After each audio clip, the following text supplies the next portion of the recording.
Hey everyone, Alien Theory here with the second episode of Xenobucket, where I update on what's happening with the channel, answer some Q&A submissions, and announce the winner of the monthly Patreon draw. January has been a great month. I finally got a chance to start sharing videos in the Accounts of the Earth War series, which takes a look at events within the original Aliens comics before changes were made to them for continuity purposes. It's Hicks and Newt, it's many other intriguing characters and events. It's the Earth War. And I've had a great time making the videos, and so far the response has been positive, and I'm very happy that people are enjoying the videos. They were definitely a focus for the past month, but if it's not something that especially interests you, that's okay, and don't worry, I'll be still making a wide variety of videos and a wide variety of other topics. I think the year has started off strong, and I'm excited for what's next. I've said it before, and I'll say it again. I have the absolute best subscribers ever. Thank you so much for your support of the channel, and it's just been incredible talking about the Alien series with fans literally from all over the world, sharing opinions, stories, and theories. For this round of Xenobucket, I got some good Q&A questions on Twitter, which I'll be answering today, and if you have a question for me, make sure to follow @alien_theory on Twitter, and shoot me a question using the hashtag Xenobucket. And your question could be answered in the next video. So let's get to today's questions. Brad Stevenson writes, out of all the comics, including the original printings where Hicks and Newt survived, which series is your favorite? One of mine is definitely Alien's Labyrinth. Who else got taken into a hive and survived? Yes, of course, Church, who went into the alien hive and came out quite a bit different. Well, Brad, I'm definitely with you on that one. Labyrinth is absolutely amazing. Dr. Church is a great and intriguing character, and my videos on Labyrinth and Church have just been some of my absolute favorite things that I've ever done on the channel. So it was great to explore that story and that character, but there's definitely other great comics out there. I also love Outbreak, otherwise known as Earth Hive, which is what I've been covering so far in the past month. And of course I'll be covering Nightmare in Asylum and Earth War, otherwise known less excitingly, in my opinion, as the Female War. Other than those, I'm definitely a big fan of Rogue, which is something I've barely, if at all, talked about on the channel, so someday soon I'll be talking about that story in that comic. Thank you very much for your question, Brad. A cat named John writes, what kind of storyline do you think the expanded universe should tackle? In the past few years, since Prometheus was released, we've had really intriguing expanded stories within the Alien universe, namely with the Fire and Stone series, and Defiance as well, but those all seem to be taking place post-Prometheus, pre-Alien, and while I think they've explored some very interesting things in those stories, I really want to see more of what's taking place after Alien Resurrection. We haven't had too much. There's Original Sin, which, I don't know, barely counts, I guess. I'm not too big of a fan of that one. There's Sea of Sorrows, and Alien vs. Predator vs. Terminator, which actually includes Ripley 8, so that's pretty cool. But I think we need a really core story, and a really core set of characters that can kind of carry on the Alien tradition, and keep the series moving forward and smoothly. And if it's without Ripley, then so be it. We've learned from Sea of Sorrows that YUTANI is still up and running after the events of Alien Resurrection, so I think we need a storyline involving them as intimately as possible. Maybe not just the faceless evil company, but more the misguided explorers, as we've seen in Prometheus. The path to hell is paved with good intentions, after all, so I'd like to see something in that vein. Let's get the YUTANI perspective. That would be interesting. Thank you for your question, John. Jordan Misura writes, if you could go back in time and be a passive observer on the set of either Alien or Aliens, which would you pick, and why? That is a very interesting question. And also interesting that Alien 3 was omitted from these choices, because that would have been a sight to see.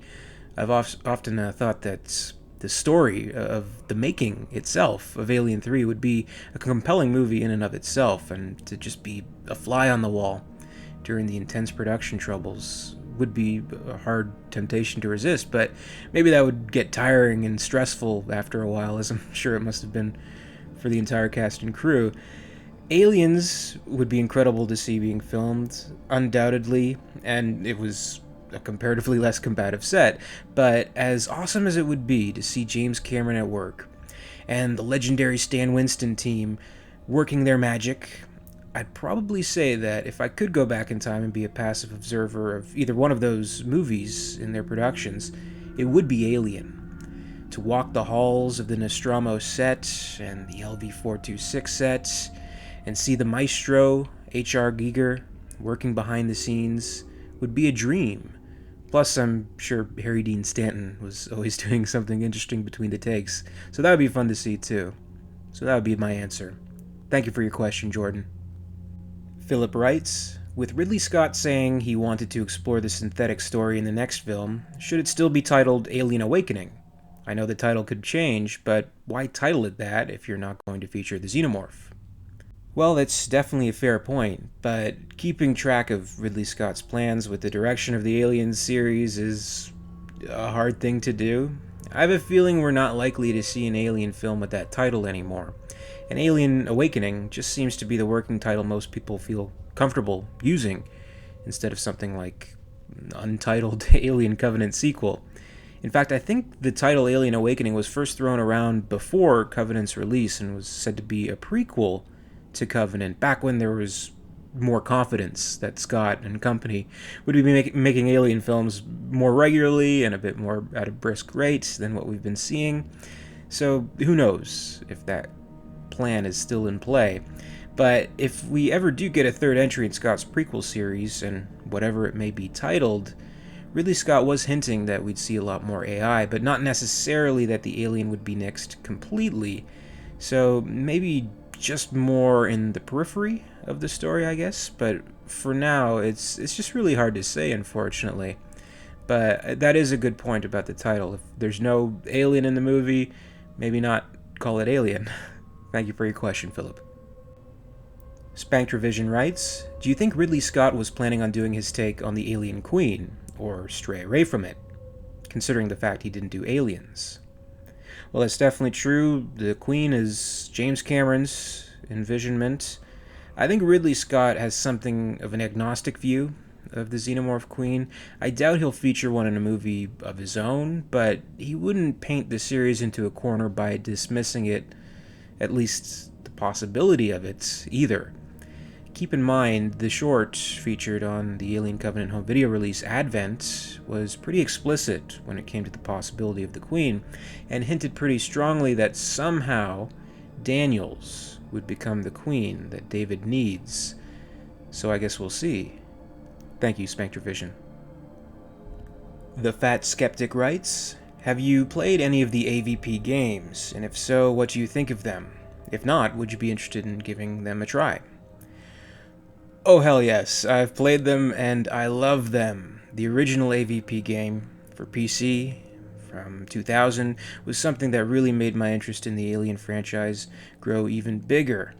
It was a revolutionary game for the time, like we've had AVP games prior, like on the Atari Jaguar, which arguably was the only game that made that system worth buying, and there was the Alien vs. Predator side-scrolling fighter game, which I remember from the Super Nintendo, which was cool and fun, but AVP 2000, that changed everything, especially with its online play, which was just amazing. To play against people as either alien, predator, or marine from all around the world was pretty cool.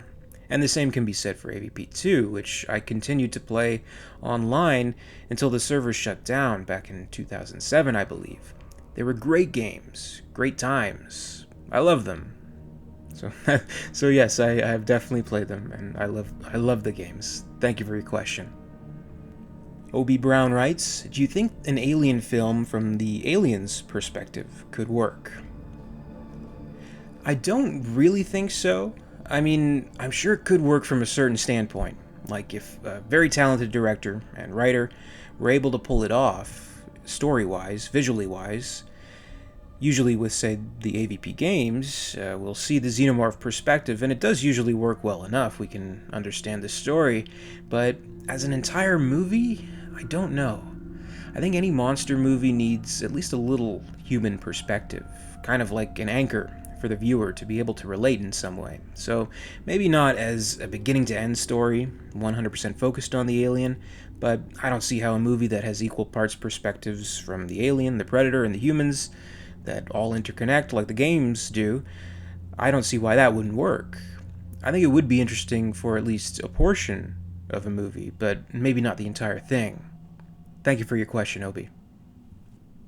T. Roy Bergalgis writes, as a diehard fan of the franchise like myself, would you rather Disney pull the plug on the franchise or switch gears to PG-13 to broaden a wider audience? That's a tough question, and it's something I've struggled with quite a bit. I've talked about it in other videos, kind of weighed the pros and cons of that possibly being a thing, and just generally about what exactly this Disney merger means, and if it could result in a PG-13 alien film. I don't think it will, to be honest, but if this is a hypothetical and I can only choose between a PG-13 alien film or none at all, then of course I'd still want to see more alien movies, and I'd try my best to get behind a PG-13 alien, with an open mind at least, but Alien should be R. It absolutely should be rated R. An alien film is supposed to be scary and shocking, and it should have some body horror, and of course it needs an R rating to be able to achieve that.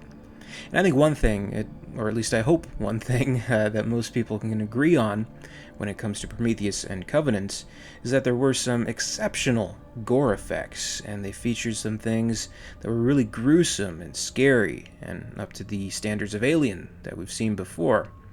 It doesn't necessarily need to be over the top with gore running down the screen left and right, but we should have blood and guts and scary monsters in an alien movie. It's as simple as that.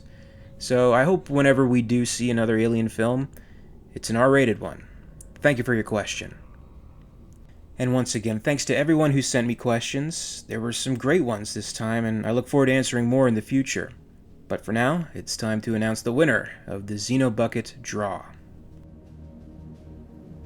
Once again, it is time to draw from the Xenobucket. We have some new names in the draw this month. Plenty of new patrons in the Patreon Hive. I really appreciate your support, guys, and I wish you all good luck in the draw. Today we're going to be doing a digital copy of Aliens, so I'll be able to send you a digital code of Aliens. Watch it anywhere, anytime, digitally. And let's draw.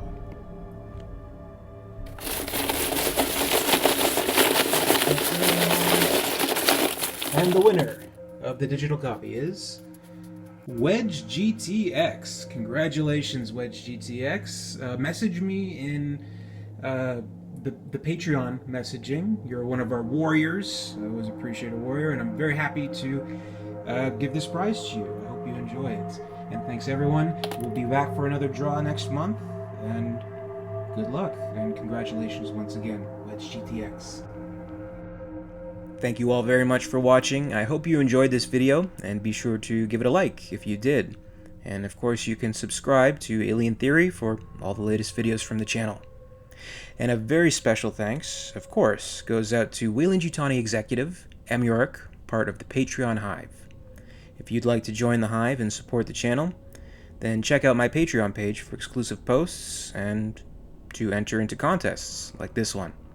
In the meantime, you can catch up with Alien Theory over social media. Follow @alien_theory on Twitter. Shoot me a Xenobucket question. You can also follow @AlienTheoryYT on Facebook and Instagram for other fun stuff such as fan art. And until next time, this is Alien Theory, signing off.